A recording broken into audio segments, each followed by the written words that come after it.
Հակակոռուպցիոն կոմիտեի նախագահի պաշտոնը զբաղեցնելու համար այս անգամ ի տարբերություն նախորդի, որի ժամանակ թեկնածուն մեկն էր, դիմել է 5 թեկնածու։ Փաստաբան Կարեն Բատիկյանը, հակակոռուպցիոն կոմիտեի քննչական 3-րդ վարչության հատկապես կարևոր գործերով ավագ քննիչ Արտաշես Իսմայելյանը, տեսչական մարմինների աշխատանքների համակարգման գրասենյակի ղեկավար Պետրոս Մարտիրոսյանը, քննչական կոմիտեի նախագահի տեղակալ Արթուր Նահապետյանը և գլխավոր դատախազության ապօրինի ծագում ունեցող գույքի բռնագանձման գործերով նախկին ավագ դատախազ Գևորգ Քոչարյանը։ Մրցութային հանձնաժողովը, որի կազմում կառավարության, արդարադատության նախարարության, գլխավոր դատախազության, բարձրագույն դատական խորհրդի և հասարակական կազմակերպությունների ներկայացուցիչներ են, հարցազրույցը սկսեց փաստաբան Կարեն Բատիկյանից։ Հանձնաժողովի անդամները խնդրեցին պարզաբանել, թե որն է եղել 2015-ին համակարգից դուրս գալու պատճառը։ Բատիկյանի հավաստմամբ ազատվել է անձնական կարծիք ունենալու պատճառով, տարաձայնություններ է ունեցել գլխավոր դատախազի հետ։ Հանձնաժողովի անդամ Էդգար Արսենյանը հետաքրքրվեց, արդյոք այդ տարաձայնությունը քրեական գործի հետ է կապված եղել։ Բացարձակապես որևէ քրեական գործի մասին խոսք լինել չի կարող։ Հանձնաժողովի անդամ Դանիել Իոաննիսյանը հետաքրքրվեց, թե ինչն է թեկնածուի անվամբ գրանցված մեքենայի վրա 29 վարչական իրավախախտման պատճառը։ Բատիկյանի խոսքով ինքը նախորդ տարի 2 խախտում է կատարել։ Մյուս խախտումները կատարել են տղայի ընկերները, արեստավորները կամ հենց ինքը տղան։ Իոաննիսյանը նշեց նաև, որ Բատիկյանի տղան անցնում է քրեական վարույթով, առանց վարորդական վկայականի և ոչ թափ վիճակում երթևեկելու համար, ինչին Բատիկյանն արձագանքեց։ Գործի փաստական հանգամանքները, մեղադրական ակտի մեջ ներկայացված փաստական հանգամանքները բացարձակապես չեն համապատասխանում իրականությանը, բացարձակապես, և այլ իրողություններ են ի հայտ գալիս և ի հայտ գալու դատական քննության ժամանակ։ Հարցազրույց անցնող երկրորդ թեկնածուն հակակոռուպցիոն կոմիտեի քննչական 3-րդ վարչության հատկապես կարևոր գործերով ավագ քննիչ Արտաշես Իսմայելյանն է։ Իսմայելյանը եղել է 3-րդ նախագահ Սերժ Սարգսյանին առնչվող քրեական գործով քննիչը։ Հանձնաժողովի անդամները հետաքրքրվեցին, արդյոք գործն այլ կերպ կքններ, եթե մի քանի տարի հետ գնար։ Հիշեցնեմ, որ առաջին ատյանի դատարանն արդարացրել է Սարգսյանին, համարելով, որ գործողություններում հանցակազմ չկա։ Կանցնի մի տարի, 5 տարի, 10 տարի, եթե չի հայտնաբերվի որևէ հանգամանք,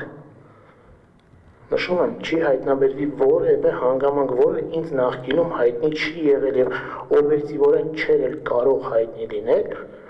ուրեմն իմ մոտեցումը, իմ ստորագրած փաստաթղթին և իմ կայացրած որոշմանը չի փոխվի։ Առավել ևս չի փոխվի այդ գործով։ Դանիել Իոաննիսյանը մեկ այլ քրեական գործ հիշեցրեց, որը նորից քննել է Իսմայելյանը։ Խոսքը 2020 թվականի մարտին Մալաթիա Սեբաստիա բաժնում տեղի ունեցած միջադեպին է վերաբերում։ Վճռաբեկ դատարանը արձանագրել է, որ գործը պատշաճ չի քննվել։ Իսմայելյանն անընդունելի համարեց քրեադատավարական պրոցեսում ենթադրաբար խախտումը իր ընտրվելու հարցում կոռուպցիայի կանխարգելման հանձնաժողովի կողմից ռիսկային գործոն ներկայացնելը, ապա պատասխանեց հարցին, տեսագրություն չի առգրավել, որովհետև տեսագրությունները պահպանող սարք առկա չի եղել բաժնում։ Այդ արձանագրությունները հիմա պաշտոնապես հայտարարում եմ քրեական վարույթի նյութերում են։ Իսկ ինչի ես իմ գործով չեմ կատարել այս նույնը, ստեղ էլ կա այլ անձի իրավունքի խնդիր, որովհետև այս ոստիկանության ծառայողները պետք է ունենային դատավարական կարգավիճակ, կասկածյալի դատավարական կարգավիճակ, և ընդ որում ես հիմա պետք է նաև նրանց իրավունքը ապահովեի, որովհետև եթե ես չապահովեի նրանց այս իրավունքը, այս մարդիկ վաղ մյուսօրը վիճարկելու էին իմ արձանագրությունը, իմ արվեստման արձանագրությունը։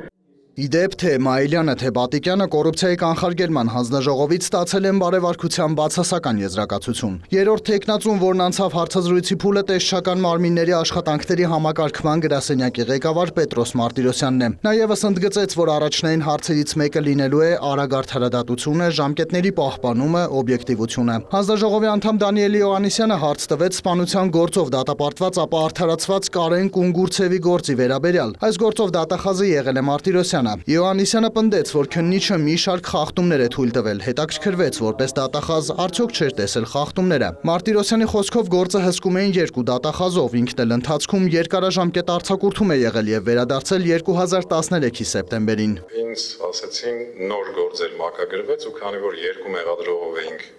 մասնակցում մեղադրանքի պաշտպանությանը, շարունակեց իմ հետի գործընկերը, ով որ միջև վերջ այդ քրեական գործով ներկայացրեց մեղադրանքը, մեղադրական ճառով հանդես եկավ, այդ ընթացքում նաև որ դատարանում ի հայտ եկան այնպիսի հանգամանքներ, որոնք նախաքննության ընթացքում հայտնի չէին, ու դատարանը հենց ճառը կարդալուց հետո Այն նույն դատարանը, որ կալանքը երկարացրել էր եւ անփոփոխ էր թողել, արդարացման դատական ակտ կայացրեց։ Դրա վերաբերյալ վերաքննիչ բողոքագրվել է։ Ես նկատի ունեմ, ես այդ հունվարի 25-ի նիստից հետո էլ առհասարակ չեմ մասնակցել այդ նիստով։ Մարտիրոսյանը ցավալի համարեց, որ Կունգուրցևը այդքան ժամանակ կալանքի տակ է եղել եւ արձանագրեց, որ նա անմեղ է։ Մրցութային հանձնաժողովը նիստի առաջին 9 ժամում հասցրեց ուսումնասիրել թեկնածուներից 4-ի ծրագիրը։ Մուշեղի Սախանյան, Էդմոնդ Հակոբյան, լուրեր։